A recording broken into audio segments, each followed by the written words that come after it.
Hi everyone, thank you so much for joining us. My name is Natalie, I'm a recruitment officer here on the St. George campus, and we have Jenny here joining us from the University of Toronto Scarborough campus.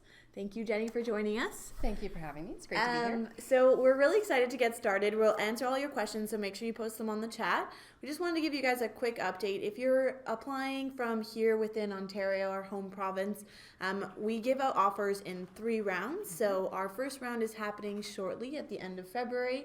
Then we have one in about March, April, and the last one is in May. So any updates on your application will happen at those 3 stages.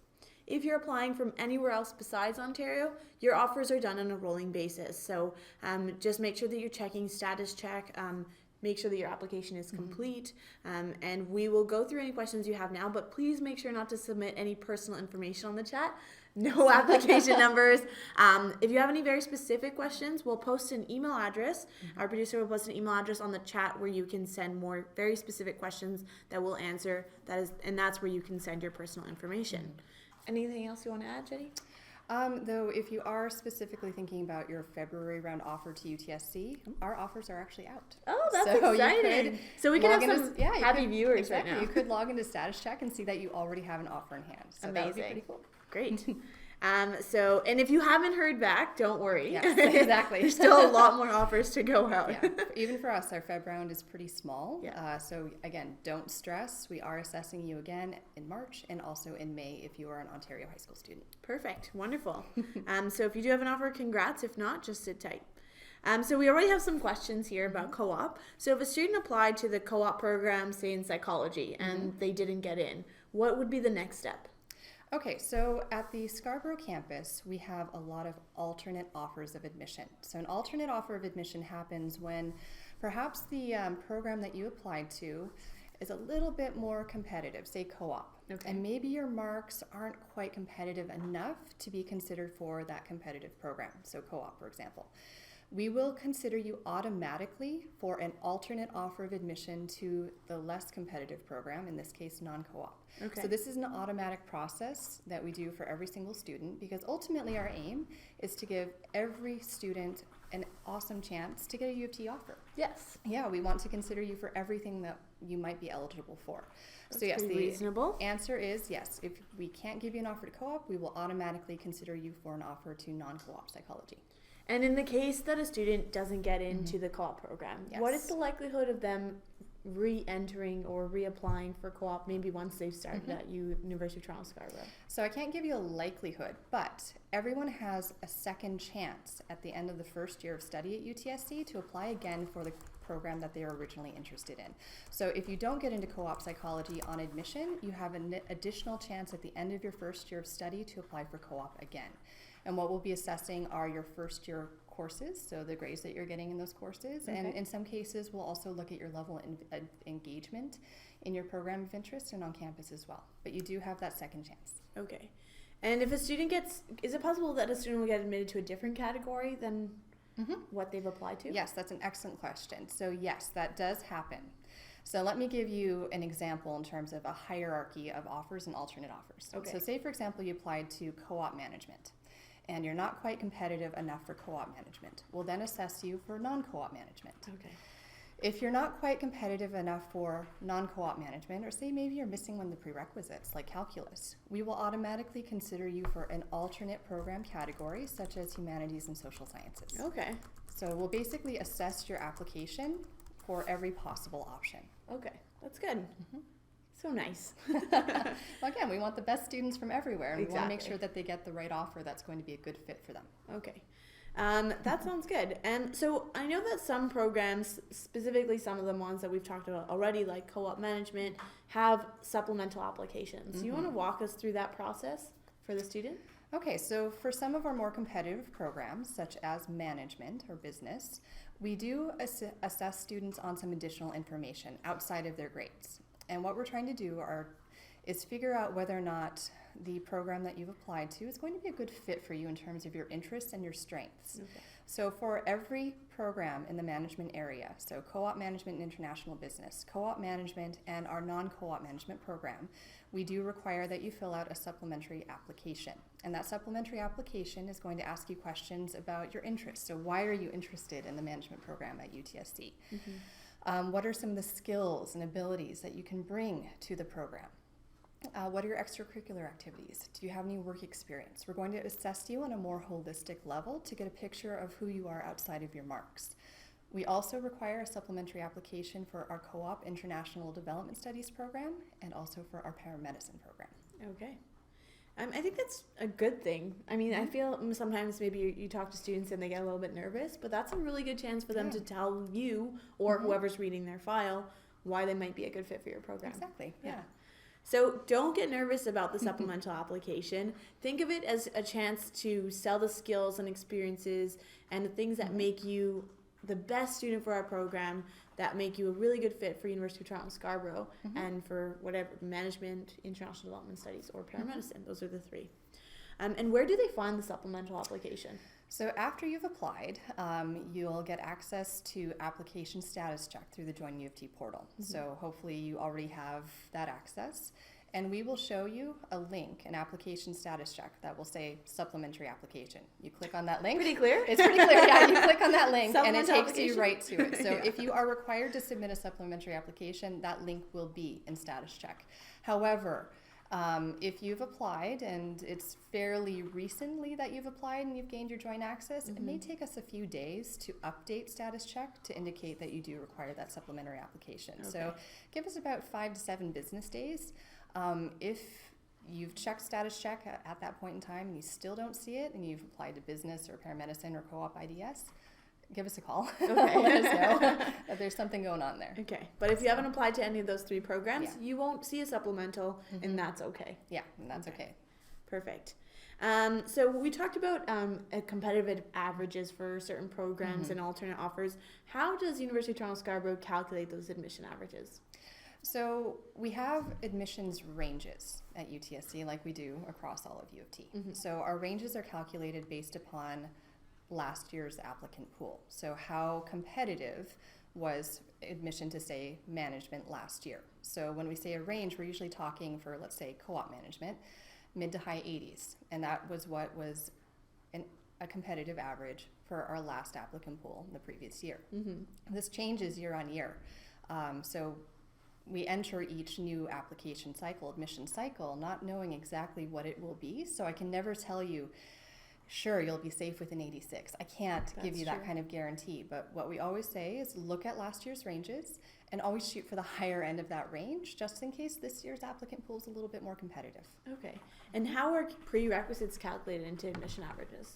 So at UTSC, we take into account your top 6 grade 12 U or M courses, no matter what they are. So we do not necessarily use your prerequisite courses in your admissions average if they're not among your top 6 best courses. Okay. We do, however, especially for our more competitive programs, pay very careful attention to your performance in those prerequisites. So say, for example, you have 7 grade 12 U or M courses. You're applying to management. Our prerequisites are English, calculus, and advanced functions.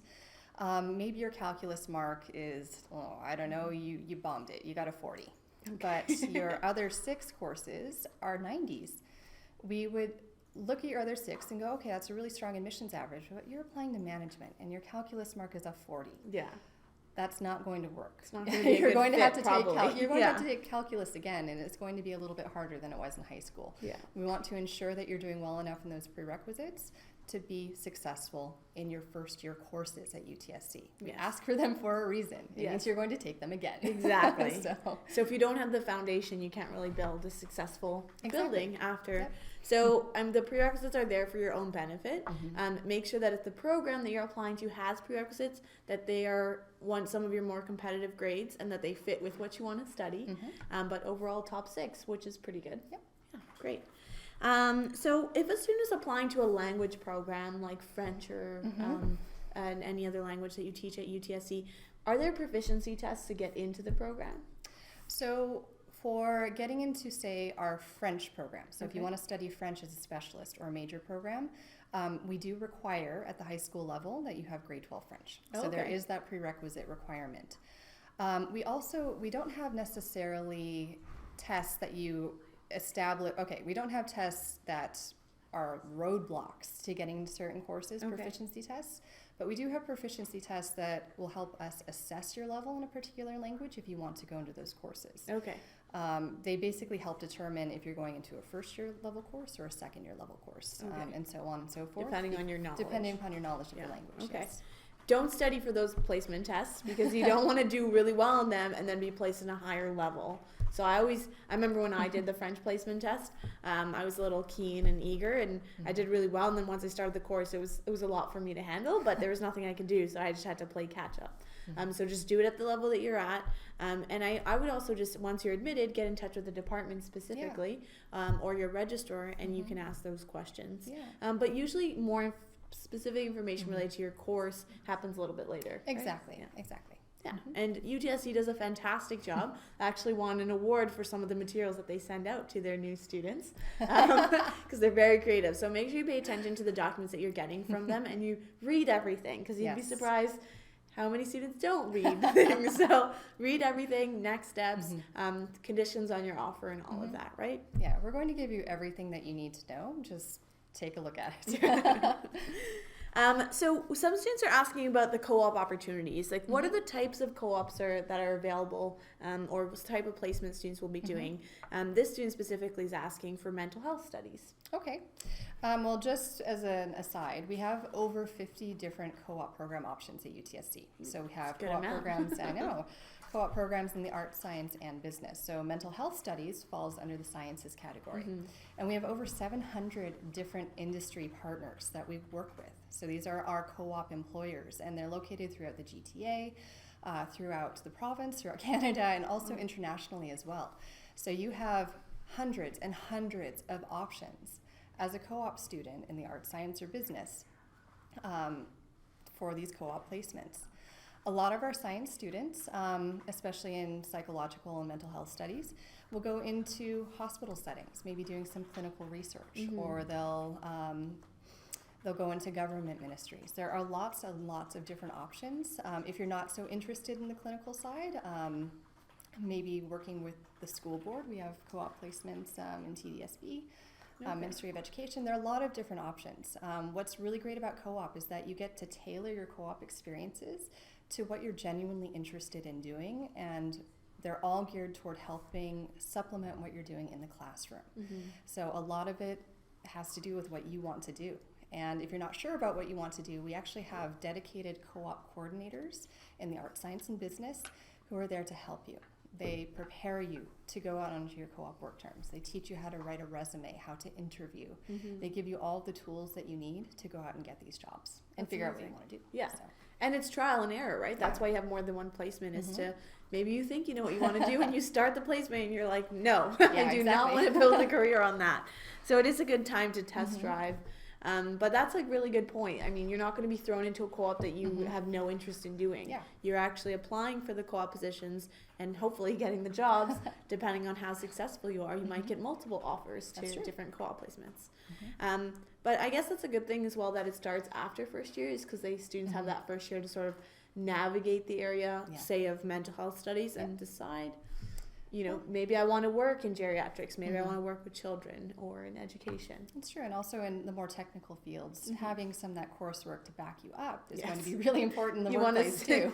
sound like you know what you're doing. Exactly. Think about accounting. I mean, you need to have basic accounting skills Exactly. in order to be successful in an accounting co-op. So, What would you say is the most interesting place a co-op student has gone internationally? internationally, oh gosh. That's really hard to say. I mean, we actually have a dedicated co-op program for international destinations. It's Okay. our co-op management and international business program, where you are guaranteed to do at least one co-op work term abroad. Oh, amazing. Yeah, and we have students who are there doing co-op and study also in Germany, in Singapore, in amazing. China. But a lot of these international placements, they're flexible in some ways too, because you can tell your co-op coordinator, look, I have this opportunity that I've found myself in, I don't know, Kazakhstan. Can you take a look into it, vet it, make sure that they're going to pay me, talk to the employer? I think it'll be great, and then we'll actually work with you to create your own co-op experience in a foreign country. We'll do that domestically as well. So if there's a company students working with that you guys aren't already partners with, there's still a chance for them to do it. We're always looking to increase our, what's a literal database of co-op opportunities and working with different co-op employers all over the world. Perfect. So. That's great. It's really exciting. So you guys should definitely take advantage of that. So if we're going to go back to the application process, so students that are submitting documents, we talked about submitting the supplemental application online, so that'll link to it on the Join portal. And what about documents like transcripts or language tests and things like that? So our document deadline, especially if you're applying as a 105 or an international or a 105 domestic student, is March 15th. So that is bold, underline, highlight. That is what was that? Our current document deadline is March 15th. Perfect. That, however, March 15th does not apply to the language proficiency tests. Okay. Our deadline for those is April 1st. That is the deadline for all students, 101. For all 101 and 105 students. Perfect. So obviously, we'd like you to get those test results in as early as possible. Yes. But April 1st is the deadline to meet the English facility requirement for UT in general. Okay, perfect. So document deadline for students applying outside of Ontario is March 15th. And then document deadline for language test is? April 1st. Perfect. So you guys got that nice and clear here for you. So make sure you pay attention to those deadlines. I get a lot of students that ask me, like, what if I send it in on March 26th or April 2nd? Well, realistically, at that point, we really can't guarantee that there will be space in the program. And the students, we have more than enough students that will complete it by the deadline that we will consider first. We will assess your application, but like Natalie said, we cannot guarantee that there is still space available in your program of choice at that point. Yeah, and it's February 14th. Happy Valentine's Day, by the way. Yes, happy Valentine's Day. So you have more than a month right now to start sending that stuff in. And another thing is the language test. How do we accept the language test? So we only accept electronic scores transmitted directly from the testing centers themselves. Okay. So we don't accept paper copies. Yes. So don't send us an email on March 30th asking where to mail the language test. Electronic submission. You can also find it on our website. We'll post a link about all the language tests we receive and the ways that you can submit it. So any of the tests that we accept, you just need to submit one that meets the minimum requirements. And again, electronic submission. We do not accept any paper submissions. That's right. Perfect. Way to drive that point home. And what about applying to scholarships for University of Toronto Scarborough?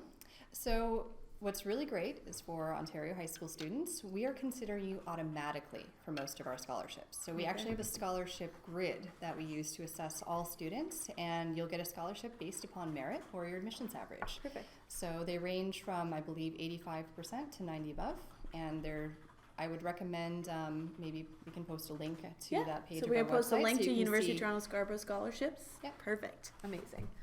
Yeah, so Ontario's automatic, and what about students applying outside from Ontario? Well, what I'd recommend is fill out that awards profile through the Join UT portal, through Status Check. It's actually due on Friday, the 17th. Oh. Get it done. Okay, so you have 3 days. You have 3 days, and that's a good way to be considered across the boards for UT, not just UTSC, for a wider range of scholarships, and we're considering you automatically for those as well. There's that form you fill out, but so there's automatic consideration and there's application based, which is the awards profile, which is due this Friday, and that you can actually access through the Join UT portal. Right. So you can go on your Join portal, and if you have access to it, that means you're eligible to apply, and you can submit that. Yep, and while you're at it in the Join UT portal, I believe right next to it is a tab for MyRes. Oh, so if you're that's a great plug. If you're interested in living in residence at UTSC, absolutely go in and fill in that MyRes application. All it is a way for you to indicate that you may or possibly want a spot in UTSC residence in your first year. That enacts your residence guarantee. It's just a placeholder.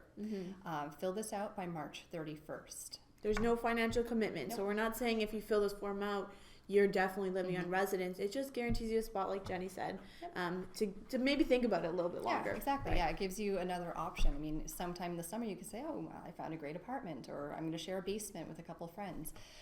There's no obligation at that point in time. Yeah, so just make sure you fill it out by the end of March for the University of Toronto Scarborough or any program at U of T. Yes. And that'll guarantee you a spot in residence if you decide to take it later on. Perfect. So we have some questions about the computer science program at U of T Scarborough.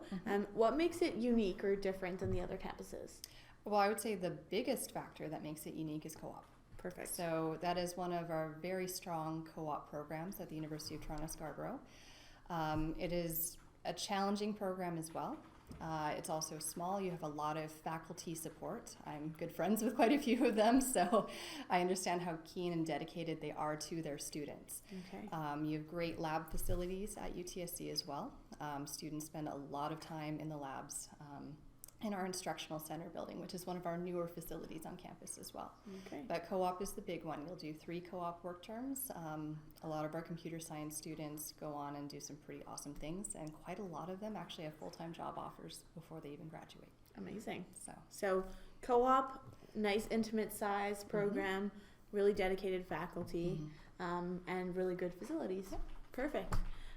So I think that's a lot of those points are really key for U of T Scarborough is that, I mean, the programs are going to be more intimate. They are going to be smaller in size by nature.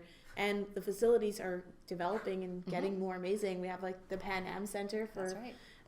aquatic and athletic sport, which is amazing. And you have all these amazing buildings opening up. I feel like it's new every time I get there. Well, it is actually it's new every time you get there. We just opened a brand new environmental science and chemistry building with It looks like amazing new super lab futuristic. It has these vents outside that makes you feel like it just looks super modern. Well, it was designed to be so. I mean, it's incredibly sustainable. It has been LEED certified. It's a really interesting example of how we've taken our drive towards sustainability and actually put it into action. TPASC, I believe, is LEED Gold. We're creating a new building on campus, Highland Hall. It's going to be the new home of the registrar's office, so that's where I'm going to be. It's great. Wonderful. When is that one opening? Ideally, hopefully, spring of 2018. Okay, not so too far away. Our buildings have been on time and on budget, so I'm not expecting this to be otherwise, but we're very excited about that new space. Great. And actually I might as well throw this in there. If you haven't been to the U of T Scarborough campus and you're close by or planning a trip, maybe for March break or spring break, wherever you are, definitely pop by for a visit. You can take a tour of the campus, check out maybe some residence facilities, maybe see Jenny in person. You can ask for me. I may even give you your tour personally. Exactly. So it's a really good opportunity before you've decided where you're going to spend the next 4 years to see if U of T Scarborough would be a good home for you. And coming in person is the best way you can do it. If not, I'm sure you guys have a lot of stuff online. We'll post a link to some residence information at the U of T Scarborough campus, so you guys can have access to that. Well, just a note on visiting the campus. We do have tours on weekdays. If you can't make it on a weekday, though, we also have special Saturday tours, and our next one is coming up on Saturday, February 25th. And we have our March Showcase open house coming up on March 25th. So that's a great time to be on campus when we have everything on display. We'll have information sessions about our programs. You'll have the opportunity to meet with faculty and current students and really get a sense for how the campus operates and what it looks like when it's buzzing and happy and fun. And when it's just breathing. Wonderful. So students that are doing AP courses, how are those evaluated in the admission process? So I'm going to say straight up that I'm not an admissions assessor. So I don't have an intimate working knowledge of how we utilize AP courses in different systems. But I do know that we assess all systems based upon their own merit. So we will take AP courses into consideration, of course. I would say for a much more detailed answer, I would suggest checking out our website. I'm thinking maybe we can probably put a link up to how we handle AP courses in general. Wonderful. We'll put a link for AP courses and information about maybe transfer credits. Exactly, we have great information about transfer credits on our website. If you're not finding the information that you're looking for, please do send us an email because I do want to get that information to you and get you a clear answer. All right, perfect. Some, not just AP as well, if you're doing IB, if you're doing IGCSE, a bunch of enriched curriculums, we might consider you for transfer credit depending on what grade you got. So you'll find that information out once you're offered admission because we don't want to start doing that process if we're not sure you're coming here. But for some of the programs that you're doing, some of the curriculums you're doing, you might be eligible for transfer credit. And you get to decide. Like, Yes. say you don't want the AP biology credit, maybe you want to do the biology course in first year, it's completely up to you. Yeah, you can forfeit those credits. Yeah. That is an option. But once you do it, there's no going back. That's true. Yeah. Wonderful. Anything else you'd like to add, Jenny, about UTSC or anything else happening on campus soon? No, those are our next two big events. You're very welcome to join us. We'd love to have you on campus, hook you up with a current student, show you a campus tour. It would be a really great opportunity to get a flavor for what we have to offer. It's a smaller campus, it's intimate, it's a wonderful setting for those students who learn best by doing through experiential learning and co-op, and I love it there. I think it's fantastic. It is a great place, and it's growing and getting better and better each year. So thank you so much for tuning in with us today. If you have any questions at all, we will post an email address where you can send your questions directly to, maybe ask those more specific questions. We also have a bunch of March break events that are coming up, so you can check some more information on the website, which we'll post there. You'll probably get an invitation as well, so check your email. And just keep reviewing Status Check. For any updates regarding your application, make sure your application's complete, and hopefully for an offer of admission. But thanks again. Thank you, Jenny, for joining us. I hope you guys all have a wonderful Valentine's Day, whether you celebrate it or not. But hope you have a really good day and enjoy the rest of your week.